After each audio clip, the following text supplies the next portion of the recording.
welcome to my last video of 2020. So that it's only appropriate that this should be like a favorites video, and I've always wanted to do one because I don't know, they seem so much fun. And I've watched a lot over the years, so this is gonna be my first take. And I came up with like 8 different categories, so yeah, let's get started. So the first one, actually I don't have like a physical representation or anything, but it's gonna be the movie Parasite, which I know came out last year, but I just watched it this year, so that's my 2020 pick for movies.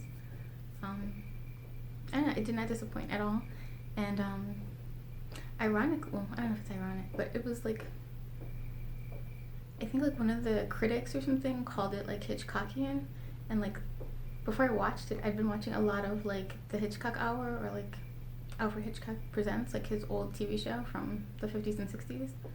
So it was like the perfect time to just like go and watch that. So if you like that kind of thing, I think you'll love Parasite. I almost forgot to mention my favorite series of 2020, which is Mother Goose, or Gåsmamman in Swedish. And it's another one of those things I never really thought like I would get into, but I really like the lead actress, Alexandra Rappaport, so that's kind of like why I decided to even look at it, and I'm glad I gave it a chance, because I actually like really got into it. I don't know if it's because like there's like nothing else going on with COVID or what, but like I ended up really enjoying the series. Like, well, it's not over, but I watched the first 3 seasons all this year, and it was like pretty much like I binged through the whole thing because I don't know, I just like couldn't wait to find out like what would happen next. And so I'm curious to see like what happens in season 4, because season 3 was a bit of a cliffhanger ending. So yeah, that's my favorite series for the year. And if you haven't seen it, I highly recommend it. Although I will say like it's been remade, so you may have seen like there's an American version of it. I forget what it's called. Like I want to say like Red Widow or something like that. But the series overall was like originally from the Netherlands, so I believe it was called like Penosa. So there you go. So yeah, that is my movie choice. And for books, I have I think I may have actually bought this last year as well, but I'm pretty sure I like took my time reading it, or maybe I reread it or something, so I think I read it this year. But that is this, Chris Hogan's Everyday Millionaires. And like, well, I have my other it wouldn't be like a 2020 choice because this came out a million years ago, but The Millionaire Next Door, this was like, I would say like the 2 of them combined were like my favorite choices for this year, except this is from like the 90s, and this has a lot of statistics just like the other one, but obviously it's more updated. I don't know exactly when this came out, but yeah, exactly, it wasn't in the 90s like the other one. And I may be a little bit biased because I actually paid full price for this, like whereas like I tend to buy everything on like eBay and stuff. So yeah, I bought this in store, and it is the hard cover. I don't know if you can tell, but it's just really good. I actually didn't know like who he was, and if you can see here, it's like forward by Dave Ramsey. I'm like not at all a Dave Ramsey fan, just because I don't think you can like save your way to financial independence. I mean, obviously you need to save so that you can invest, but I don't think that saving should be like a long-term strategy.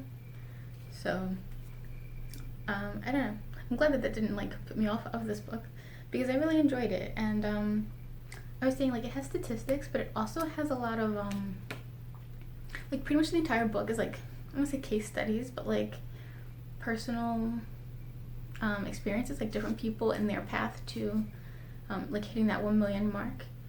And there are a few people in the book who went quite a bit like beyond that, where like they made it to 10 million in their lifetime from like very humble beginnings. So it's a really inspiring book, and I don't know, maybe like for people who sort of like feel like they're starting over in 2020 or in 2021, I would highly recommend this, because I think it's like it'll inspire people, and it's not just like inspirational. Like, I feel like maybe that should be like its own video, but I'm gonna wrap it up.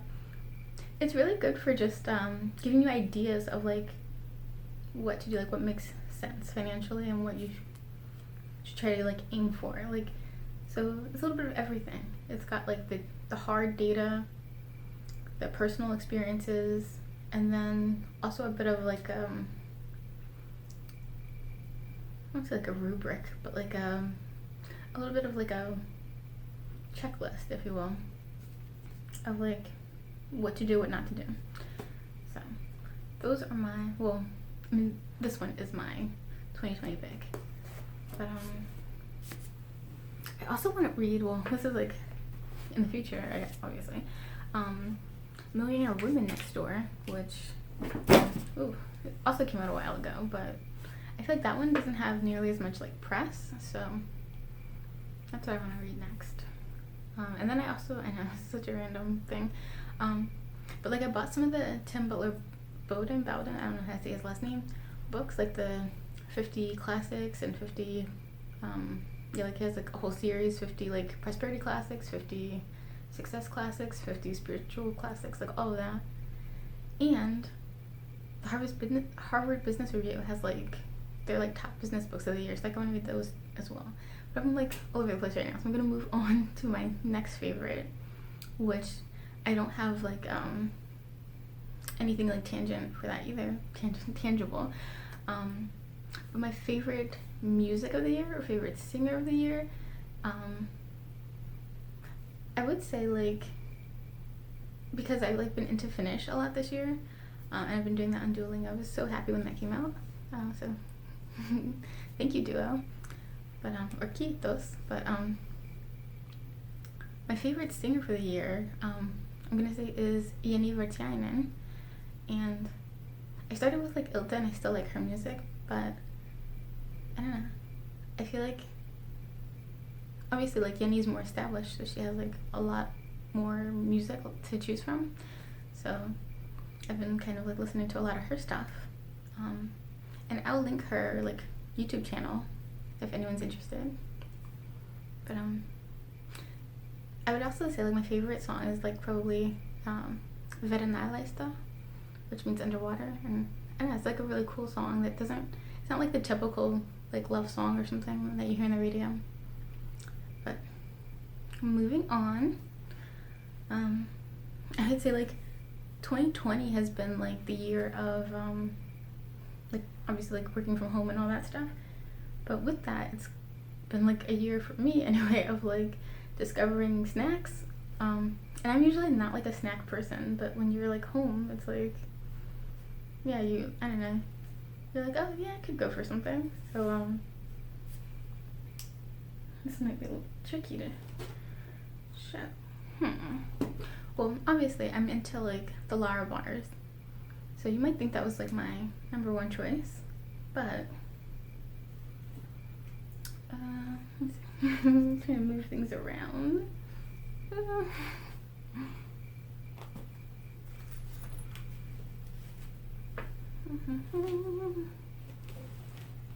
Okay. My actual favorite this year, I have like a massive box of these because it really has been my favorite this year. And the sad thing is this is not my first time ordering like a huge box of this. But let me see if I can lock this up so you get like a really good idea about this like huge box. Can you see everything? This is all from Orgain. And just to kind of open it up, I really should have taken these out. This is like my most recent purchase. So this is what they make. They make several different items, but what I constantly order from them are these like protein snack bars.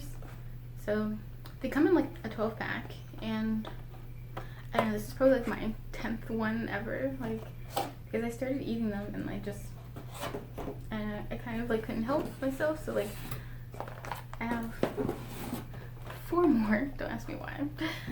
They were on sale, and I was like, okay, well I eat them anyway, so why pay full price? The sad thing is this is not even my first time getting like free gifts from them because of the fact that I order so much. So like, I think this was the free gift. This is their like protein powder, which I haven't tried yet, so I can't really call this a favorite or anything. But, and I haven't tried this one either. I think I actually paid for this. This is their, it's like a seasonal product. So this is their Peppermint hot cocoa protein powder, which sounds really good, right? And it just sort of like July, December 31st, decided to get cold here, so maybe I'll have some of that like in January. But I think it's kind of cool because the like the creator of the brand is like a cancer survivor, so like he made it to be like on the healthy side. So I mean, it's obviously not as healthy as like Lara bars because they're like literally dates and like almonds and stuff, but it's better than like, I don't know, like the super processed stuff you find. So yeah, just thought I would share that. And then hold this back up. My other favorite snack,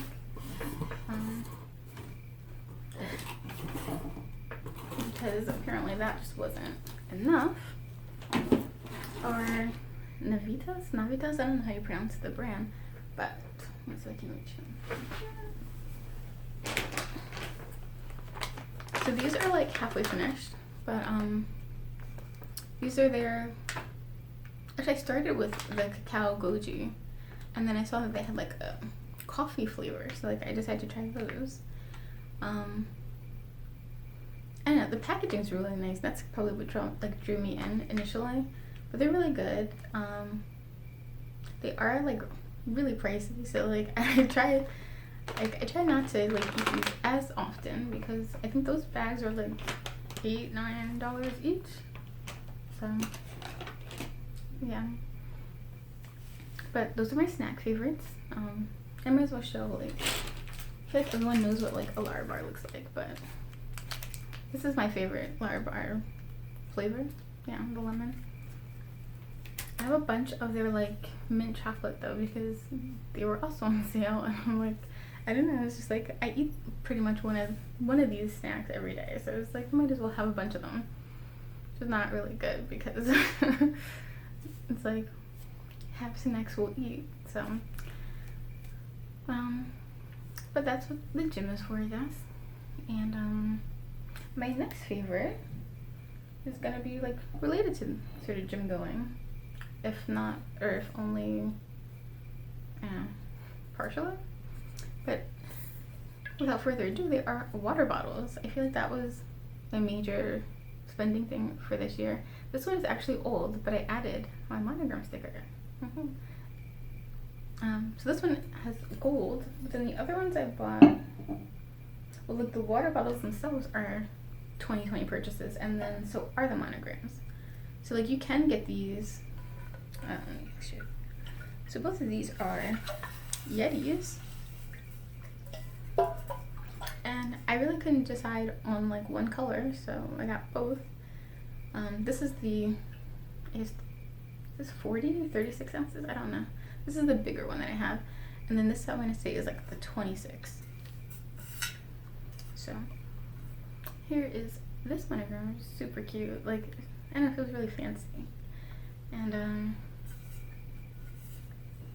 I think, I don't know for sure, I've never put this one in my car, but I know this one does not fit in my car. It's a little bit harder to see the monogram on here. It's like glittery, so it didn't actually match like this, like the silver in here, but I thought it was super cute. And this was the first monogram that I bought of the three. But I don't know, it's kind of like a little bit of the 90s in my like day-to-day life. And I'm actually almost finished with my favorites. So earlier this year I talked about the Mary Ruth company, which is still one of my favorites. So this is the morning multivitamin, and this is the evening multimineral. And I think it's such a unique company because, well, I mean, first, her background as like a sort of like nutritional consultant slash like culinary expert. So that's really cool. But also, like, most vitamins are like pills and things, and then I actually have like, I have these, which are from a different brand. These are omega 3, 6, 9, and DHA. And the Mary Ruth company also makes those. And I decided to like try something new, so I went with that, and we'll see, because that has like 4 grams of sugar, which is like, I don't know. And the Mary Ruth ones are like sugar free, so I may go back. But these are really cool because they're liquid vitamins, which is not like the most common thing on the market. And they say like liquid is like the best for absorption, like you absorb more of it. And whereas like for some pills and stuff, you might only get like 10 or 20% of the nutrients. So that's really cool. And they're vegan and organic, so that's always nice as well. And what else? I think this might be my last thing. So,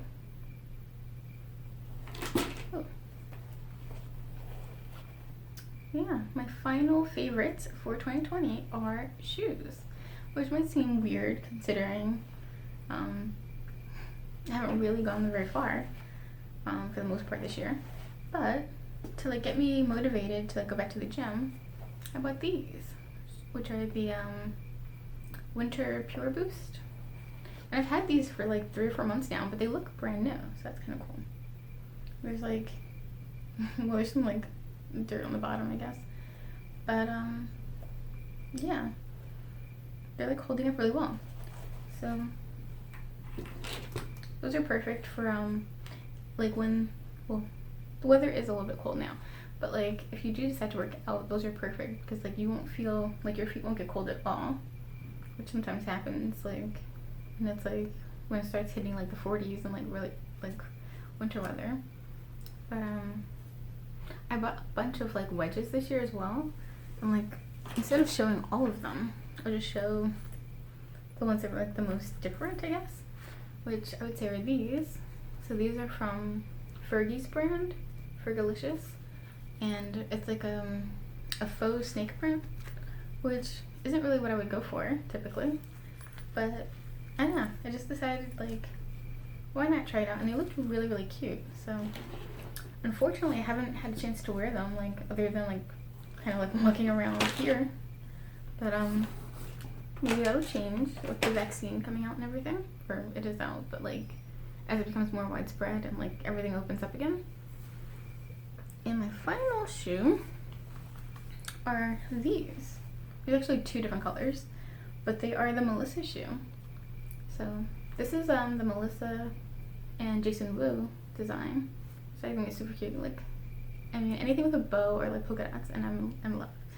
So I got those in black, and then because I figured that would go well with like, I don't know, more sort of like a, like if you want like a dressier pants kind of look, but if you want like a fun summery spring look, with maybe like, I don't know, a skirt or something, then, but like not, like if you don't want to wear wedges or heels or something. So these are Melissa, and there's also a giant bow on them. And I'd heard about this brand, but I never actually went ahead and like bought any, so yeah. And for whatever reason, I feel like they spray perfume on the shoes. I don't know, like they smell really really nice. Yeah, so those are my 2020 favorites. I hope you enjoyed this video. Let me know if you have some of the same favorites, or even if you don't, like I'd be really interested in knowing like what other people liked most this year, or like in general. So yeah, don't forget to leave a comment below, and yeah, well, we're still a few hours away, but Happy New Year. And I'll see you in 2021. Bye.